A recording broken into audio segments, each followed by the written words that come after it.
Почитувани слушатели, семејството треба да биде најбезбедното место за секое дете, простор во кое тоа расте со љубов, разбирање и поддршка. Но за жал, понекогаш токму зад затворените врати на домот се случуваат ситуации кои оставаат длабоки последици врз детскиот развој и психичкото здравје. Последните настани што ја вознемирија јавноста, меѓу кои случајот со Иван и Катја во Скопската општина Карпош, повторно ја отворија темата колку навреме се препознаваат сигналите кога едно дете живее во ризична семејна средина. За ова прашање разговараме со господинот Драги Змијанац од првата детска амбасада во светот Меѓаши, организација која со години се залага за заштита и унапредување на детските права. Господине Змијанац, добар ден. Добар ден. До вас и до слушателите на вашето радио. Случајот со Иван и Катја од Скопски Карпош силно ја вознемири јавноста. Кога вакви трагедии се случуваат, неизбежно се поставува прашањето дали сигналите дека едно дете живее во ризична семејна средина понекогаш не се гледаат или не се препознава нивната сериозност. Од она што го следам случајот, можам да констатирам дека детето е невидлива жртва на семејно насилство за институциите. Кога ќе кажам за институциите, мислам од полиција, Центар за социјална работа, обвинителство, стручни служби во училиштата каде што учело. Секоја чест за дојавачите, соседите, но може да се констатира дека не се постапило прикладно како што треба да се процени дека детето е во висок ризик и дека треба да се заштити, тоа е немотно. Всушност во ситуација на семејно насилство децата се третираат како сведоци на насилство, но сите современи стандарди за заштита на децата јасно укажуваат дека секое дете кое живее во средина на насилство е жртва. Не е сведок, туку е жртва. Вакви ситуации оставаат психолошки и социјални трајни последици и долгорочни кај детето и затоа системите за заштита не само за рана детекција и проценка на ризик во многу европски држави предвидуваат и брза на интервенција. Ако се направи прикладна проценка на ризик и се направи координирана реакција и акција на институциите, како што ги наведов МВР, ЦСР, училиште, постои можност да се спаси детски живот. Случаите како овој најчесто откриваат хронични слабости во институционалниот систем и за жал многу често задоцнето реагираат со трајни последици, како што знаете. Недоволната координација меѓу институциите, полиција, Центар, социјална работа, судија, образовни институции, често работат оделно, без навремена размена на информации и заедничка проценка. Размена на информации и проценка на ризик се клучни за вакви ситуации да се спаси детски живот. Во овој случај кој прв требаше да реагира, кој требаше да го одземе детето од семејството? Се прави проценка на ризик или се отстранува насилникот од семејството или пак се заштитува мајката со детето во шелтери, во прифатилиште, додека трае бракоразводната постапка. Со секоја бракоразводна постапка детето не само, како што кажав, е сведок, туку тоа е директна жртва и врз него се остават трајни последици и длабоки трауми. Во случајот на семејно насилство многу е битно навремена реакција. Проснењето на институциите за интервенција во вакви ситуации го зголемува ризикот за жртвата, особено за детето. Детето е немотно само да се заштити, му треба поддршка. Тој дава сигнали, знаци. Значи, треба некој да ги препознае и да реагира. Често се случува со вакви сигнали за насилство да реагираат соседи, роднини, училишта, здравствени институции. Некои од нив се обратиле до надлежните институции, но како што знаете, имало задоцната реакција, рана детекција на ризик и превенција од семејно насилство и рано препознавање е клучно да се помогне на пред на мајката во овој случај како жртва на насилство, а најмногу на детето. Насилството не секогаш е видливо. Има ли некои сигнали кои што средината треба да ги препознае? Сигурно детето давало сигнали, давало и мајката, таа и била и вработена и можност колегите да препознаат. Жените и децата кои се соочуваат со насилство често немаат доволен пристап до безбедни за солништа, психолошка поддршка и правна помош. и тоа е еден куч на лавиринт каде што насилникот им се заканува, а тие се немотни да реагираат. Од оваа индивидуална стратегија може да констатираме дека имаме системска одговорност и системот кога потврла треба да се бара некој да одговара за тоа. Институциите имале пријави за семејно насилство, институциите имале сознание дека ова семејство, односно мајката и детето се во висок ризик и дека безбедноста на детето е животно загрижувачка, но не превземале превентивни мерки да го заштитат детето. Заштита на детето не е формална обврска на институциите, туку таа бара брза, мобилна,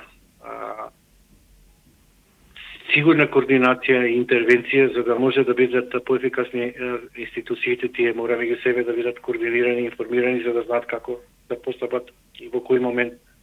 Секој изгубен детски живот е пораз на општеството и на институциите. Тоа значи дека ние живееме во високоризично обкружување каде што насилниците ги малтретираат жртвите, дополнително со тоа што и самиот систем не ги заштитува. Тоа се вика и структурно насилство, значи не можат граѓаните да најдат сигурна заштита во институциите.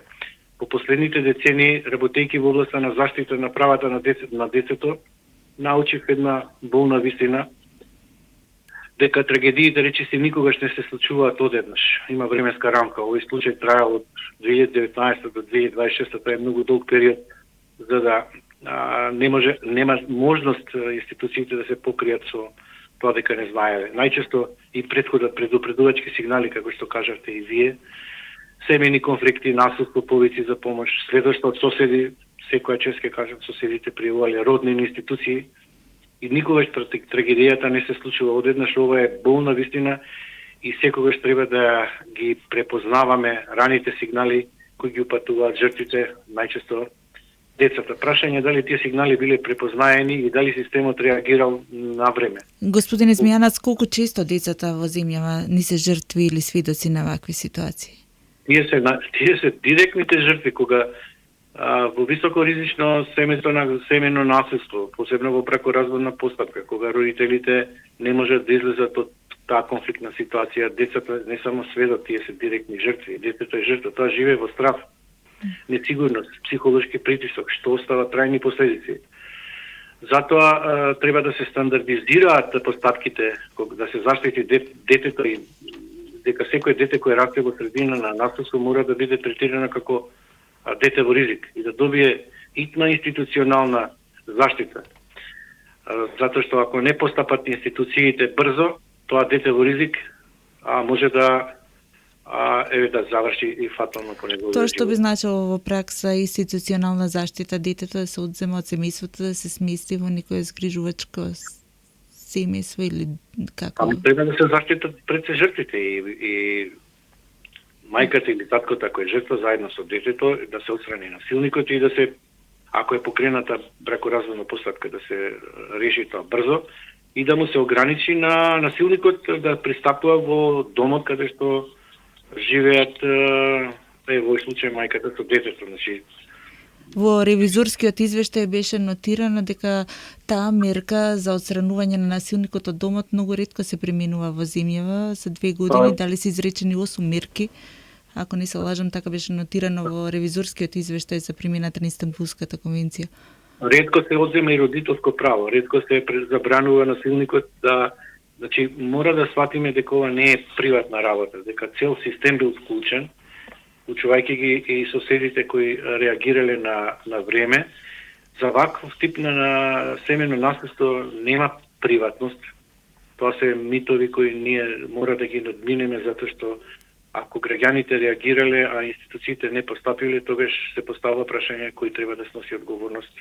Одговорноста, рековте, е системска, но кој ќе ја понесе одговорноста по-конкретно? Треба да се направи ревизија на целиот случај, треба да се имаат можност институциите да покренат постапка, да го испитаат случајот, да видат која е стручна служба, односно дали полицаец, дали луѓето кои работат ЦСР, дали стручните служби во училиштето или така натаму постапиле најсоодветно за да му помогнат на децата да не растат во страх.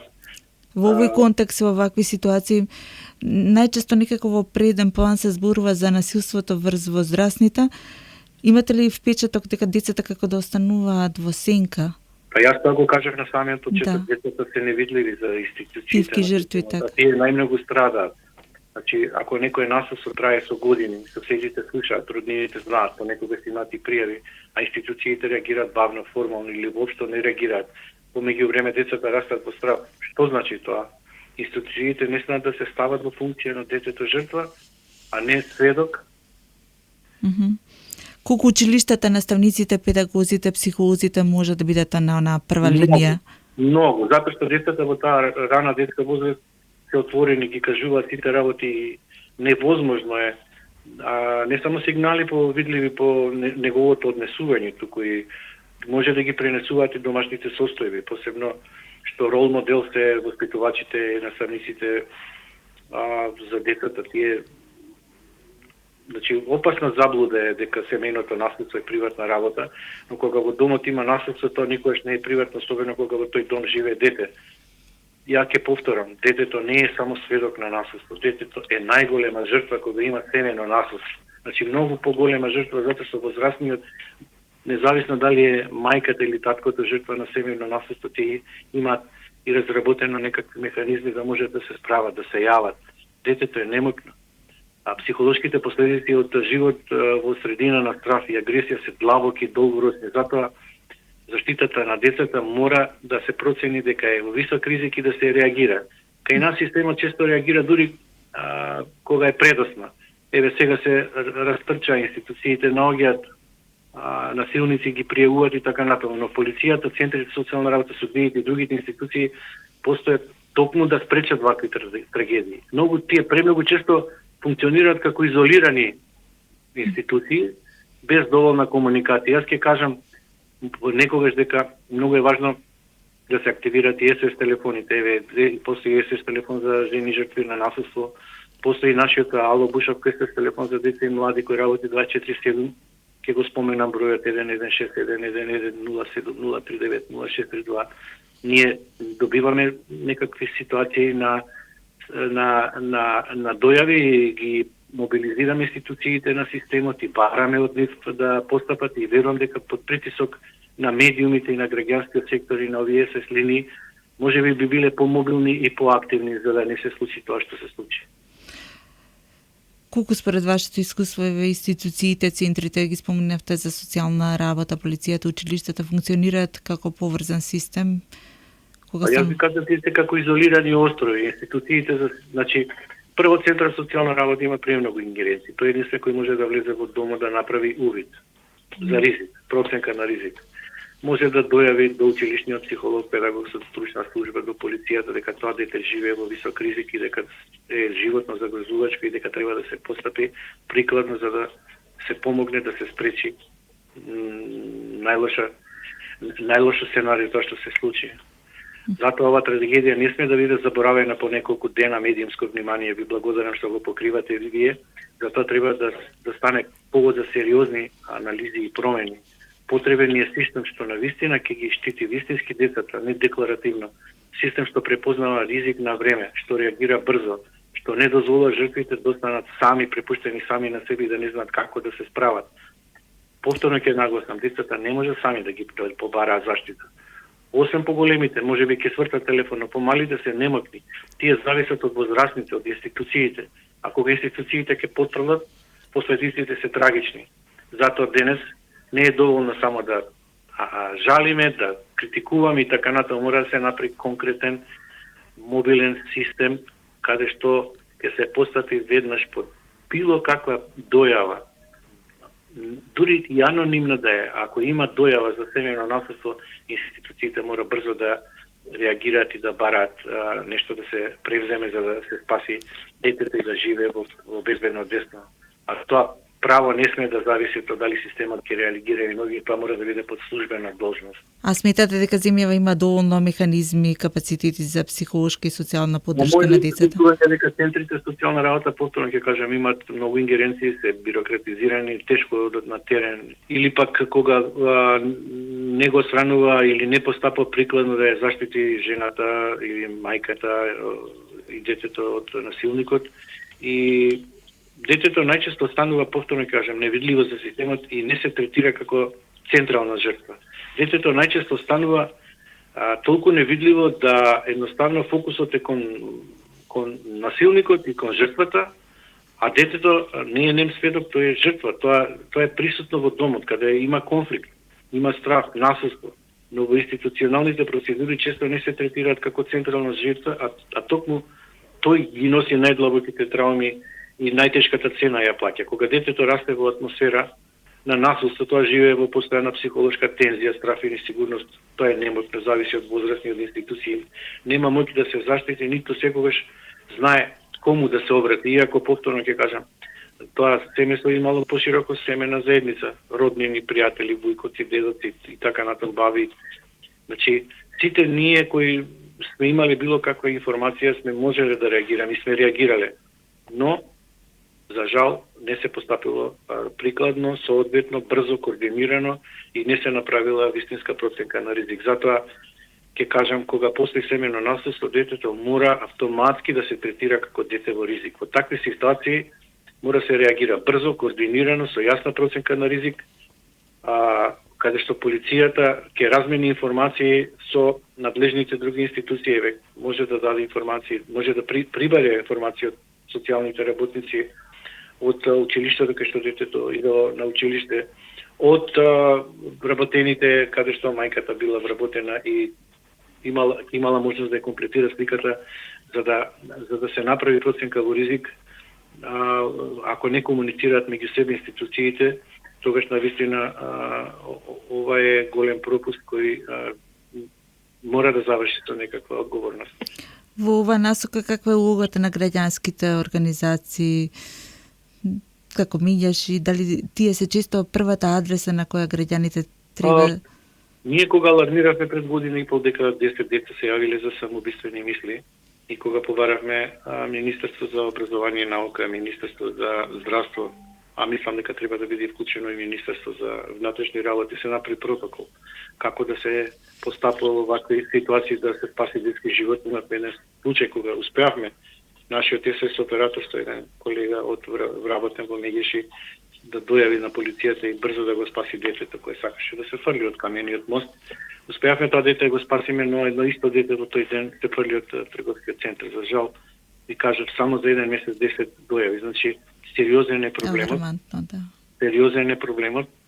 Самоубиствени суицидни мисли, мора да се направи нешто за да се мобилизираме, да децата живеат во безбедна средина и тоа не смее да зависи од административни процедури, дописи што патуваат со недели или институции што работат изолирано една од друга. И ќе кажам, кога системот е бавен, некоординиран и без вистински чувствителност за жртвата, нема доволна емпатија, тогаш најранливи и најтешко ја плаќаат цената децата. Ако децата во овој случај ја платат висока цената, тогаш и нема одговорност, тогаш се поставува прашање колку можат граѓаните и граѓанските организации преку своите СОС телефони да го става системот во функција во најдобар интерес на децата. Тоа е вистинска тешкотија, бидејќи главните инструменти и ингеренции ги имаат институциите на системот. Која би била вашата порака до родителите, до институциите која станува збор за заштита на деца? Мојата главна порака е, ова не е само семејна трагедија, ова е тест на системот за заштита на децата на целото општество. Кога во едно семејство има насилство, детето е секоја жртва, дури и кога никој не го гледа.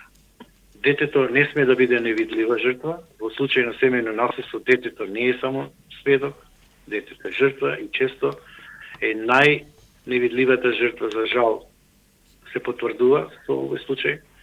И морам да кажам дека алките за систем за подршка и рана детекција и превенција и брза реакција зависат пред од полиција, од Центар за социјална работа, суд и образование. Најголема опасност е кога Жртвите се гледаат како предмет во досие или бројки во статистика, а не како луѓе со животно загрижувачка состојба, со чувства, емоции, страдања, патење, а тоа траело многу долго. Кога полицијата констатира физички напад во семејство, дали автоматски се прави проценка на ризик? Не секогаш се постапува прикладно. Кога има развод, истовремено пријава за наследство, системот автоматски треба да го третира детето во ризик. И на крај, децата не може да се заштитат. Тие зависат од системот. Кога системот е бавен, некоординиран и не чувствува доволно одговорност, тогаш последиците се трагични и затоа мора да се запрашаме дали системот навистина го виде тоа невидливо дете на време. Така, и дали за крај би ве запрашала во која насока се движи вашиот оптимизам, дали како општество во догледно време ќе изградиме атмосфера во која децата ќе ни се чувствуваат безбедно и ќе можат безбедно да побараат. Да се разговара со децата, да им се посвети внимание, децата даваат сигнали, дали на другаче, дали на роднини, дали во училиште, на класниот, дали на стручните служби, училишниот двор, пред града, било каде, детето дава сигнали. Некој треба да ги препознае, значи треба да се има повеќе емпатија, сочувство за тие кои патат страдат, за да може да им се помогне, бидејќи тие се немотки сами да се справат, посебно кога го вршат насилството мајката или таткото во семејството. Ви благодарам, почитувани слушатели, ова беше разговорот со Драги Змијанец од првата детска амбасада во светот Медјачи за една тема која не сме да остане зад затворени врати, безбедноста и заштитата на децата. Грижата за најмладите е одговорност на сите, семејството, институциите и општеството во целина.